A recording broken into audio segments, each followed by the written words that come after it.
નમસ્કાર ખેડૂત મિત્રો, સ્વાગત છે તમારું ખેડૂત ચેનલની અંદર। આજે તારીખ 17 ફેબ્રુઆરી 2025 વાર સોમવાર આજના થરાદ માર્કેટ યાર્ડના તાજા બજાર ભાવ। તો ખેડૂત મિત્રો, આજે થરાદ માર્કેટ યાર્ડની અંદર જીરુના સૌથી ઊંચા ભાવ 4100 રૂપિયા નોંધાઈ રહ્યા છે। આજે ફરીવાર જીરુની બજારમાં છેલ્લા 3 દિવસથી સુધારો જોવા મળી રહ્યો છે। જીરુની બજાર 4000 પ્લસ નોંધાઈ રહી છે।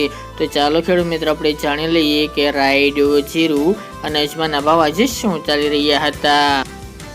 ખેડૂત મિત્રો, આજના થરાદ માર્કેટ યાર્ડના ભાવ જોઈએ તો જીરુ 3100 થી 4100 રૂપિયા, રાયડો 1036 થી 1125 રૂપિયા, ગુવાર ગમ 925 થી 960 રૂપિયા, એરંડા 1220 થી 1283 રૂપિયા, રજકા બાજરી 580 થી 610 રૂપિયા, ઈસબગુલ 2200 થી 2661 રૂપિયા, વરિયાળી 1170 થી 1300 રૂપિયા અને બાજરી 511 થી 583 રૂપિયા। તો ખેડૂત મિત્રો, આ તાજના થરાદ માર્કેટ યાર્ડના તાજા બજાર ભાવ।